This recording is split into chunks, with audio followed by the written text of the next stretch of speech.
it safe to say that anytime Nigerians want to rant, they use Ghana to rant? I have this video made by a Nigerian lady. She was seen sharing what she really dislikes about Ghanaians, and she went further to also say that this is the reason why it's more like Nigerians are doing better than Ghana. I'm like, better how? She didn't stop there. She said that this is also the reasons why it's more like Nigerians are progressing, taking the best part of businesses in Ghana, whereas Ghanaians are struggling. Why do Nigerians always feel like fast cash is the key? I'm going to show you guys the videos made by this young lady, and let's know in the comments whether you agree with her, whether you disagree with her. I'm also going to show you guys another video made by Kofi Cavalli, where he said this is the reason why Ghanaian ladies are more industrious than Nigerian ladies. According to him, this is the reason why we have lesser Ghanaian ladies engaging in Ashawo work. So he was advising Nigerian ladies that they should tone it down, especially with the way they do Ashawo businesses in Ghana, and learn these aspects of life from Ghanaian women. Let's watch these videos. Okay, so I'm back to my house right now. Let me rant a bit. So all these Ghanaians, I'm sorry to say this, you people don't even have business, is it business enthusiasm, or how will I even speak the English? You guys don't know how to do marketing. So I went into this store, want to get some stuff. You know, they were just looking at me. Guy, you go enter Nigeria store. Do you know how they're going to treat you? You will spend more than what you expected. You will spend. That's how you will book a ride. Right, the driver will come to you, and when you enter the car, they won't even tell you. They won't even say anything like, "Hey, madam, welcome, hello." They won't say anything, no. And when it's time for payment, you expect me to tip you? No, of course I'm gonna greet you, but I've noticed this stuff about them. They won't even say hello. They won't even say hi. They're all claiming big man, big this thing. I trust my people, and that's why they wouldn't even like any Nigeria doing same business with them in the same place, because guess what? We go part the whole claims. So guys, if you know anyone that is into business, just try to talk to them and tell them, see, you have to carry this business on your head. This is what is feeding you and your family, or this is what you... I don't just know what to say anymore. You guys should just do whatever you want. Just do whatever you like, okay? Watch you. Breaking news. Nigeria's government has signed a new law which states that any Nigerian girl caught doing hookup will be sentenced to life imprisonment. Look at this video right here.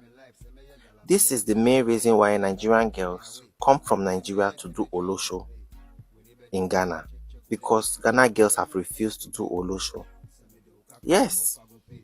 And if you check the maths, you will know that Ghana men like Olosho very well. But their girls have refused to give it to them. So they have to import girls. They call for backup. Bring in the cavalry. And Nigerian girls, they troop in.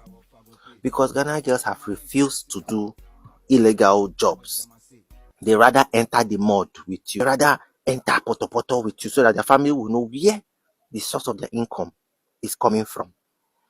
It is, you guys can disagree as much as you want. I know that there are beautiful Nigerian girls who are legit, who are doing beautiful jobs. There are Nigerian girls who are even driving caterpillar tractors.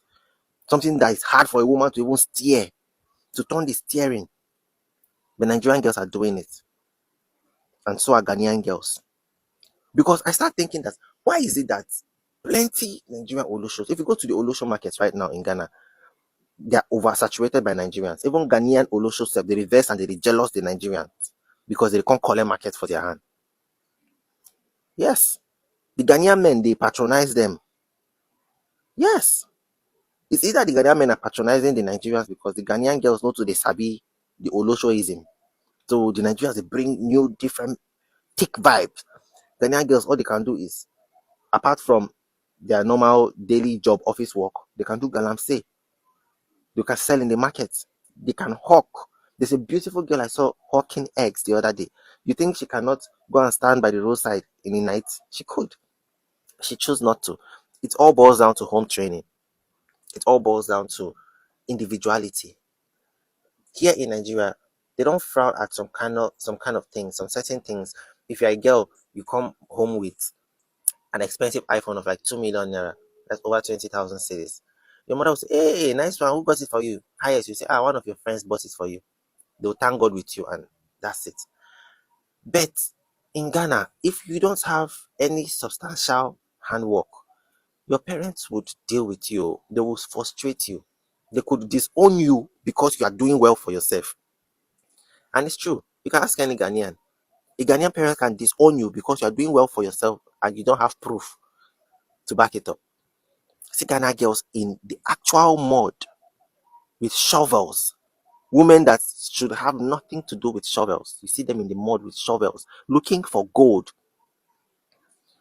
Even if they had galamsey in Nigeria, I am sure that no woman will want to go there. They want to fix long nails and eyelashes and buy iPhones that their father cannot afford. They will pressure an innocent young man to buy it for them. It's crazy. It's crazy.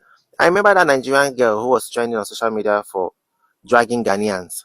She was saying that Ghanaian youths don't know anything apart from smoking hashish and doing olosho work. And Ghanaian boys, they don't have job.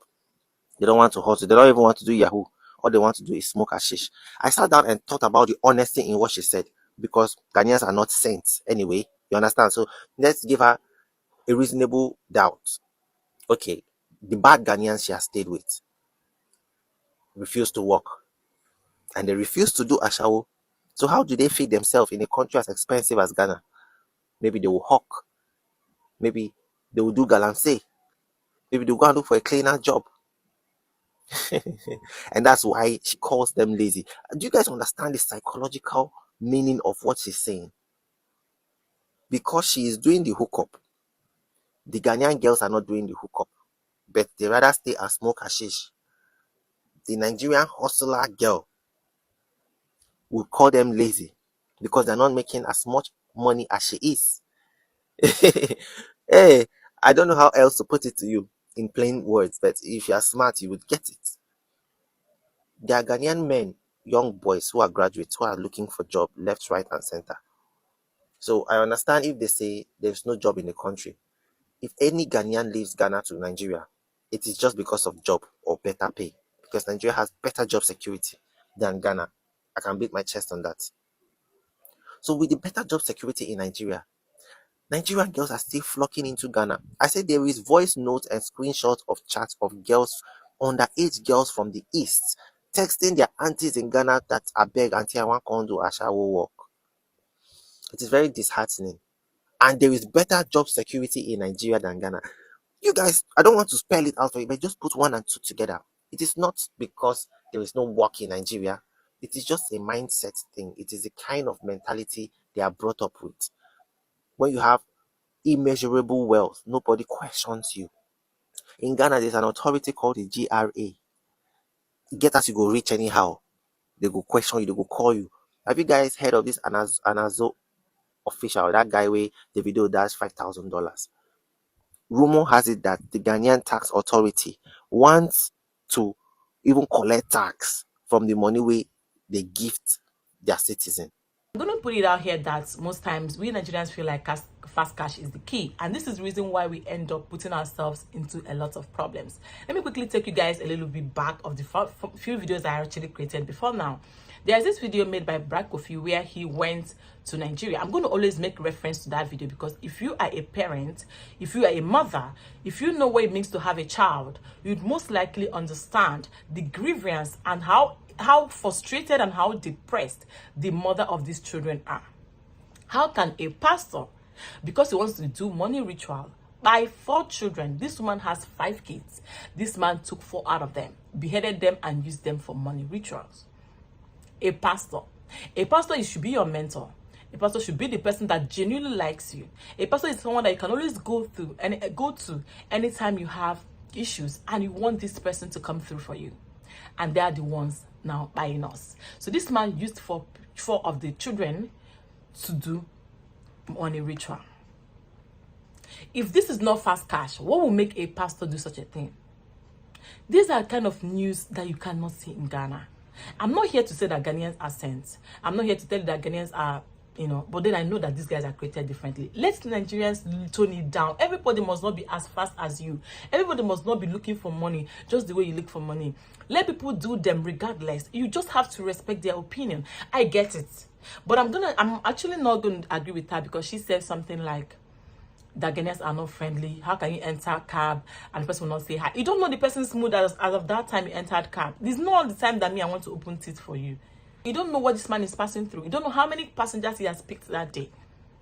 Then you coming out to say you want to rant and then want to tell them that this is why Nigerians are doing better. It's uncalled for. Let us know how to talk. This lady now, she's not entirely wrong. I get where she's going to. I understand the fact that she just wants you to be friendly so that in case there's anything that will make me to tip you. Who even cares? But nobody doesn't want your tip anymore. Don't tip me. If that's going to bring insult to me, just keep your money and keep your peace.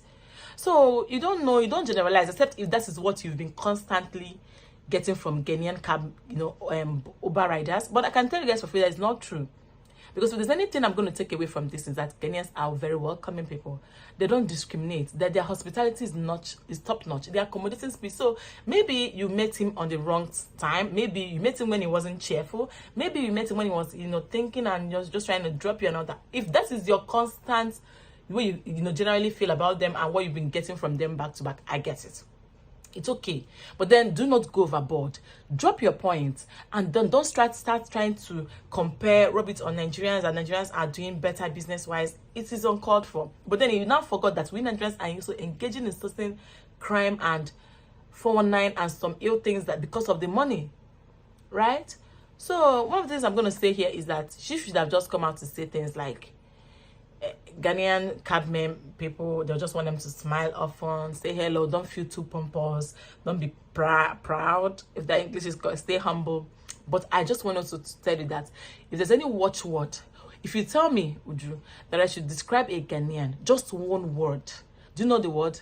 I'm not going to use peace, I'm not going to use intelligence, I'm not going to use calm, I'm going to use the word humble. Humility. And if you know what the importance of humility, you know that humility pays. There's nothing, if you earn anything in this life and you lose your humility and you're not humble, you've literally lost everything. I'm going to end it here because I want you to tell me what you think in the comment section about the video, and of course other videos I also shared where people we are seeing sharing their life experiences in Ghana and the reasons why they think, what they generally think about Ghana and Nigeria. If this is your first time coming across my face, my name is Uju. You're highly welcome to Uncut with Uju. Don't make a last subscribe, and I'll see you guys soon in my next video. Bye guys.